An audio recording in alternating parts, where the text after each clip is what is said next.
and support Mental Health Code on Instagram and their mission and everything that they're doing.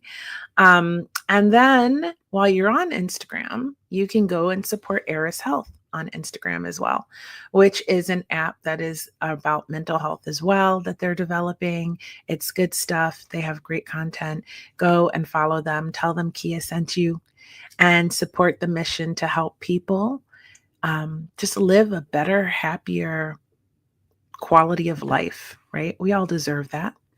So let me tell you about Sherri. I'm going to read it because this is a lot. And I think a lot of you will identify with Sherri's story, and then we'll bring her out here. So Sherri was raised in a low-income, abusive home and the youngest of 6 girls. She turned to drugs and alcohol to self-medicate from the trauma in her teenage years, so super early, right? She found herself at the age of 20 years old in jail, homeless, and kicked out of college. She was a victim, insecure, defensive, small, and unworthy. And then she decided to turn her life around, eventually finding breathwork that has helped her heal her trauma in more ways than any other practice has done. And she wants to share this work with all of you. And she's been helping so many people, you guys. She's a coach now. We're going to catch up and you're going to find out how she's changing lives. So she has seen this work help many people. And now she gets to live unapologetically and authentically with confidence, like you will too. She knows she is worthy now, which is a big deal because many of us don't realize our worth. It takes time and it takes work. And I'm so pleased that breathwork can be a part of that. She has learned that she deserves to take up space and share her gifts. She is unbreakable, unstoppable, living in her power and purpose. If you have ever tried to be more, but you never knew why you couldn't, you will now know. That's what Sherri's going to teach you. And she really does look forward to helping you. Wait till you meet her and you'll see what a beautiful spirit she is and how she loves to help people and how much she's overcome in her life. And without further ado, I'm bringing out Sherri. Hi. Hi. Yay. Yay. It's so good to see you again. It's so good to see you too. You look wonderful. We're live now, so yeah, we're live now. Okay, it's happening. Okay, whatever happens now, it's happening live. Yes. All right. Those of you who are watching, don't be shy. Drop a comment. Let us know you're here. Let us know where you're from. Let us know what you think. Ask a question for Sherri. She'll answer it. I'll put your comment up on the screen and we'll give you a moment to, get some direct connection with both of us.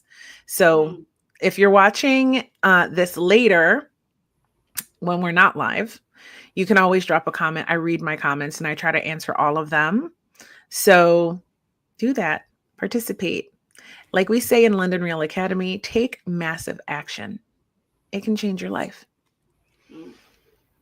Sherri, you look wonderful. What have you been up to? So, well, I have now quit my job of 20 years, kind of retired, but just quit. It was literally it was time. And I was like, I'm done. Packed up my stuff and left. I was in South Carolina last time we spoke and was working a job there for a little while. I used to be in the oil and gas industry doing inspection, right? And when I found, this like higher calling, higher purpose and started to like seek out healing. And one thing I heard, like Jim Rohn say one time, don't wish it were easier, wish you were better. Right. Mm-hmm. And that's always stuck with me and been something I constantly think of sometimes when I get woe is me. I get a little bit down and out, like, why can't, life be easier and this, that, and the other. And then I'm like, no, you know what? There's something missing. I still need work to do. I still have lots of work to do. It's like we're going to be basically working on ourselves until the day we die. In a sense, that's kind of what I found through all the work that I've done is realizing that this work is never over, at least until we're gone, you know? And then there might be even more, but by then it'll probably be easier. I have no idea. Anyways, I want to keep me on subject, keep me on track here. I could go off on tangents, right? So with that, like, I always constantly, okay, wish I were better, right? Instead of wish it were easier, and doing the things that helped me to grow and to be better and get stronger, courage, all of those things, like raising my vibration, having better energy. It gets easier as I got better. And that's like the exciting thing. It like gives me chills. Like I got goosebumps now, like thinking, like, it's just really cool, the life that I've come from. Like, and you've read a little bit about me. I was that very insecure girl. Like my whole life, I would always like be looking down at the ground and never thinking I'm good enough, and never thinking I was worthy or deserving, or I could have anything in life, or anybody would see me as somebody who was, worthy of their time, their energy. They're like, why would you want to be friends with me? Why would you want to give me a chance? Why would you want to like invest in me? And that was like the negative thinking was just in my mind, and I could not stop it, and I didn't know how to. It's just, how we were raised, the society we live in, the neighborhood we're in, the religion maybe you were raised in. All of these factors come into play and condition us to go into this adulthood thinking all of these ways are absolutely real and true, and all of them are false, right? And so, but it's taken, some work and a journey of my own to find that out for myself, and find this like new knowledge that like I have in me now. It's not out here. Like I always used to be like, everything that I need to feel better about myself, or feel better, or just do better, is all out there, right? All of it used to be out there, where if I had better finances, if I had a boyfriend, if I had a skinnier body, if I had, this amazing career, and people would respect me, and if I looked older, people would respect me, and all of that, it just became false as I was like, doing all the work that I needed to do to clear all that out, all that noise, basically, right? And I've done lots of like therapy, and I've done other programs and things like that. And then when I fell into this, breath work, this really gave me like everything else does, and they all kind of like go together. It's like, but the breath, the connection to the body, and like sound, making the sound, processing the emotion, right? Emotion, right? Is worth 1,000 words. And it's like all of the things, like I go to a therapist and I just talk for a whole hour, and they really don't say a thing. And yeah, I feel a little better, but I'm still kind of, stirring in my shit. Excuse me. Can I swear? I'm sorry. Okay. So definitely. I'm a sailor. I'm a veteran. Okay. You can swear. So I believe in fully feeling my emotions, having a full range of emotions today, right? And part of that is cussing in some points. Like sometimes you are so angry and you're holding it in, and you're like, I'm fine, I'm okay, I'm just, life is great and dandy. I don't want to show anybody that like I have pain inside me. What's wrong with that? Only your mind is telling you that there's something wrong with expressing your anger. Your mind is telling you there's something wrong with crying in public. There's nothing wrong with it. It's just society has told us that is not okay. And so we believe it's not okay. And when you feel an emotion, the more you hold it back and the more you stuff it down, the more pain you will be in. And that's when like life doesn't work anymore.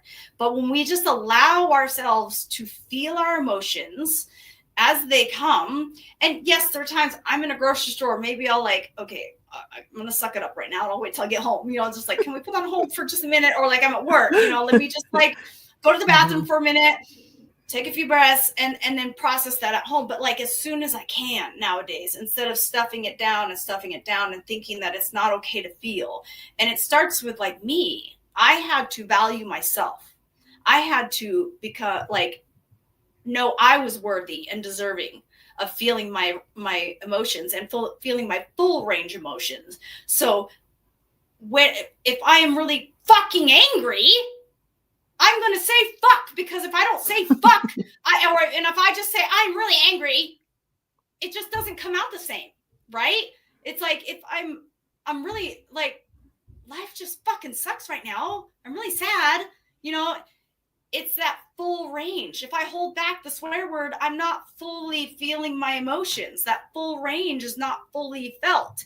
And if that little bit of holding back is hurtful to me and damaging to me. So if somebody else has a problem with me cussing, it's not, and that's my thing, is I used to worry so much about like how I made other people feel. Oh, I'm so sorry. I won't like make you uncomfortable. And now I can't worry about that. Like I have to save my own ass before my own face, right? Like, and that's more important today. I can't worry about how other people are feeling offended by my words. That is theirs. And that's their journey to process. And if I don't cuss in front of them, they'll never feel that emotion and never be able to process it. Right. And it also takes something. Sometimes it might take a few people to cuss in front of that person for that person to like get so like fed up and angry, and kind of the little saying, cliche, whatever word is like, what is it? It's right on the tip of my tongue. Sick and tired of being sick and tired. Are you sick and tired of being sick and tired yet? And your timing is perfect. So sometimes it might take somebody else a little bit longer to get sick and tired of being sick and tired. And some people, like, they're sick and tired real quick, like after the first like thing that bothers them. And then they go work on that in healing and finding a healer. And some people need help and finding, either they go to a therapist or they go to, meditate, or they find yoga, or they start to like, more and more people are reaching out for these like spiritual ways of healing and holistic ways of healing. And I think it's really beautiful and really exciting, because when I first found this breath work around 2012, it was almost like unheard of. People were like, yeah, breath work, hey, when I was like 25, I was like in, I'm going to totally age myself. I'm 44 years old. Okay. So let's just get that out of the way. I'm proud of it. And so in like 2005, around then, I was still like in that mind frame of like meditation, yoga, crystals, woo-woo bullshit, right? So no, I wasn't going to do that stuff. I didn't believe in it at all. And nowadays, it's like this energy